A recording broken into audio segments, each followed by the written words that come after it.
Hey, winter is upon us now, and people are starting to think about keeping their coaches warm. Their RVs, their coach, their Airstream, their trailer, whatever you got. Now, a lot of these rigs come with heaters. In a lot of the Prevos, they have diesel operated heaters. So, just to get my fat ass up, just to show you what one of these might look like, you might have one of these systems. This is an S-bar system right here. And the S-bars, are basically, you ever had one of those shop heaters that runs on kerosene or diesel? It's like a little jet engine. Well, that's what those are. And I think there's something like 4 of those on this coach. They burn diesel. Here's the problem with those. There's a couple of different versions of those that are out there. The S-bar was pretty popular through the 80s and the 90s. They smell terrible. They smell like diesel when you run them because they're burning diesel. Something else that they do is as they heat through the normal venting system, they're emitting a diesel smoke. So I started, I found that throughout my coach. Let me try to find some good examples of this. I should have planned for this and found a couple of cabinets that would. I didn't plan for this very well, did I? This one, no, that one doesn't have. Anyway, the point is I could show you some cabinets where, okay, here in the media room. Let me switch camera around here. So up here, you see this darkness? People thought this was like mold or something. It's not mold, okay? What was happening, and I think it's real bad here in the bathroom. What was happening is, if you, oh yes, this is my medicine cabinet. Okay, so you see this in here. So previous owner of this coach was telling me that people were worried that this was some kind of mold. But notice how this black has formed at certain edges. There's an edge here, right? And another one here. This is in between the walls of the bus.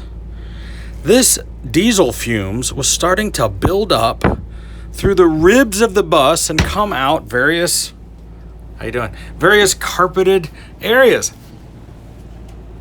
So all through the whole bus, in the cabinetries, in the closets and things, along the edges of certain places, you'll find this soot from the diesel. So we don't use the S-bar system anymore. We don't use the diesel anymore, even though it works. Unless I go up into the great white north tundra and I'm traveling through Canada or Alaska or something, I'm not going to fire those things up because they smell terrible, they emit soot, and they use your diesel that you could be driving on. So I have a couple of different electric heaters, okay? Now, up above me, we have my, my rooftop air, here you go, which is made by Duotherm. You can, and let me turn the camera around, get a good look at that thing. So this thing, you have heat, it's a heat pump. You can do heat or air conditioning. So I have heat coming out of the various vents in this area. I do not have a heater coming out of this one. This one doesn't have the heat in it. But when I'm driving, I would use the heat that comes from the dash and from the coach if you're going down the road. I have one of these Dyson heaters here. This thing is really cool. It's a Dyson heater. It works really well. Doesn't make a lot of noise. You can see it's a rainy, cold day here in North Texas. As of this recording, it's cold. All right. Now, under the couch here, I don't know if you can see this very well. I don't know. Can I turn on the light? I can. We've installed what they call a toe kick heater. You'll see these in a lot of fancy homes, a lot of European homes. And we put the controls over here on the side. See if I can reach it with my fat ass. Okay, there we go. Now, it takes a second for this thing to kick on. But basically, this is an electric heater. It's just a regular electric heater that's mounted. We mounted it under the couch and hooked it up. It takes a second for the thermostat to kick in usually. And it'll start here in a second. I'll go show you. Let me turn this light back off. Is it here? Where is the light? It's right there. Oh, I'm fat. All right. I have another one that we mounted under here. Way under the bathroom floor. So there's a controller here. That one usually comes on pretty quickly. Nice warm air. So in the bedroom, this is what we put in here. Check this thing out. You can pick these up. You can buy these pretty cheap. And this little heater mounts right in the wall. It's a pretty easy switch to turn it on. And this one I decided to get a smaller wattage because basically I didn't want it to be too hot. You know, usually it's pretty warm in the bedroom, and this thing does just fine. It's not really putting out a whole lot. I mean, it's pretty warm. You know, you're not gonna toast your bread on it, but it keeps you warm enough in here. And don't forget, I also have the ceiling fan up there, and that will help circulate the air. And you get under the covers, and usually, you know, I don't dock for more than a few days. Usually, you know, I'm driving down the road, and I gotta say, it stays warm back here from the motor, from the engine, for like a full day. Like if you stop at 8 o'clock at night, next morning it's still warm. You pull your socks out of the drawer and they're still warm, like they just came out of the dryer, which is great because when I put my shirts in the closet back there, no wrinkles. They come out wrinkle free. A project I just did tonight, you know, a lot of you saw the ceiling fan that I installed in another video. I wasn't happy with the idea of having to get up and pull the little string in the middle of the night. Went down to the Home Depot. I picked myself up this remote control, and with the remote control you can turn the fan on. This thing was like 20-30 bucks. Mounts to the wall, and all I had to do is wire it in between the circuitry of the fan, and I can control the speed of it. And had this one had a light, it would also control the light. What's cool though is the output for the light. If I wanted to, I could run it into something else. So if I wanted to install another light somewhere else other than the fan, I could control it with this remote. That's kind of cool. Add this to your ceiling fan if you decide to put one in. And here's the other thing about it. You could really hook this up to a lot of different things. You could get a remote like this for various different lights. And when you're laying in bed, what's cool about my little control panel here is, I'll show it to you here. So this little control panel here is right by my bed. I got everything I need. I got some heartburn tablets here. Those are delicious. Got a little Fiji water when I get the dry mouth. Some eye drops. I get dry eyes. You know, in here I got all of my remote controls for all my various different devices. I've got my vanity lights here. Those are up there. Right, I can start and stop the generator. I could turn these cool red lights on. Now this one, I gotta tell you, I have accidentally turned off the generator when I meant to turn off the lights. I'm gonna put one of those like little flip switches on there, like you put on some nitrous or something. This controls the air conditioner. You know what? I'm gonna turn that to off. And you know what? I can't remember if the heat works on this thing or not. No, it doesn't. That's right. So this air conditioner doesn't have a heat on it. This is a magnet that I put for my phone. I can put my phone right there. I got a Bluetooth radio with some speakers. I got a little alarm clock, which you don't need anymore because you have a phone. But this is my little control panel. I put my remote control fan mount right there. And it just sticks there. We'll see if that holds and doesn't fall off while we're going down the road. We'll see how that works out. Trying to turn the camera around. Hi. So I just thought I'd share a little bit of that with you. You know, a lot of you people who watch the videos, either you don't have a bus or an RV yet and you're thinking about getting one, or you already have one and you're looking to do some upgrades. It's funny to me that so many people buy these things and they're so afraid to make any changes to them because they don't want to hurt the originality of it. Forget that noise, okay? It's not like a barn find, vintage car. upgrading it and changing it is not going to hurt the value. No one is looking for an all original 1970s bus or 1980 bus. Yeah, I'd like an early 80s bus that's all original with coax and VHS machines.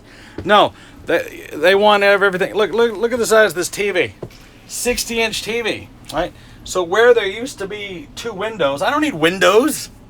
I don't want to look out the window. What am I going to look at? A Walmart parking lot? I want to watch Netflix, right? So I have 60 inches of television here where there used to be a window. I like that much better. Matter of fact, what I thought about doing was just hooking up a camera that points out the window. And if I want to look out the window, I could select that input and then just look out the window via the camera. That's living in the new world. Okay. So, you know, I'm somebody who likes to update and add stuff. Check this out. Right here, I put a carbon monoxide alarm. Want to have that. You don't want it too close to the motor because it'll get set off too often maybe. So I figured here's a good spot if it picks up any generator or anything like that. It's not probably going to go off. It's never gone off and it's pretty sealed in here. Also, check these out. This is called the Atom. I'm going to turn this around. This is the Atom. This is a tiny, tiny little smoke detector. And it's got a little button here. So these are really cool, tiny little smoke detectors. I highly recommend them. I'll show you a couple of other little updates that I've done around the coach, not necessarily safety or heat related, but move this out of the way. It's kind of a mess in here because I've been hanging out in here. This table, I've added these cup holders. You can order these off of like eBay for like a couple of bucks a piece. I went and got myself a big hole saw, the exact size of the cup holders, and I cut right through the Corian tops. My buddies were like, oh my God, you're going to cut through the Corian. I'm like, yeah, I'm going to put cup holders in. Stainless steel cup holders. They look like they're factory. Of course, this is a little phone charger. Matter of fact, if I were to plug my phone in, I'm talking on it right now, it would light up, and it tells you how much you're charging. I got that at Sam's Club. It says Sharper Image on it, but they sell it at Sam's. First thing people want to do is they want to plug in when they get in. See, I did that over here. I got all kinds of stuff going on over here. I got things charging. Another one of these chargers I got from Sam's. I put these cup holders in. You can get these cup holders here for like $5. Check this thing out. I screwed this in. There was not one gosh darn cup holder anywhere in this whole coach. Except, well, there was one. There was one here. I had my meter out because I was testing some things. Let me put that away. I had one cup holder, so I added these ones around the coach. I put some of those in, and great little additions. They don't cost a lot. Yeah, I screwed it in, but you know, I'm never going to change that. That's something that's never going to go out of style. You know what I mean?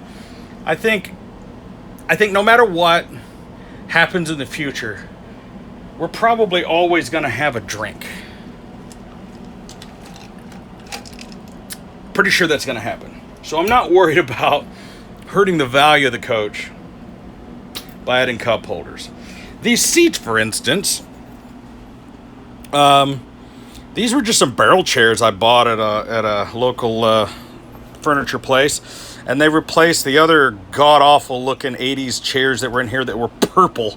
They were like a horrible mauve. So was this booth. It was like a purple color. I had it reupholstered in black, right? So don't be afraid to update your coach. So one of the next things I'm going to work on, one of my next updates I want to do is, although I really like this Sharp microwave, it's really cool. It's a convection oven. It's stainless steel inside. But this thing is like 600 watts. You know, a Hot Pocket that would normally take 1 minute takes 3. It takes forever to cook stuff. So I've been thinking about updating it and taking it out and changing it. I'm also thinking about, sorry, my thumb was in the way. Sorry, also thinking about changing this cooktop out. You know, I didn't even know they had glass cooktops in the 90s. I don't know if this was put in at another time, but I'm thinking about changing this out with an induction burner, and we'll do a video on that when that happens. You can get one of those for like $250, and then I'll be able to cook. This thing is slow. I put my pan on there. I want to saute a little spinach, cook some eggs or something. It takes like 20 minutes. So the technology has changed a lot in the last couple of years.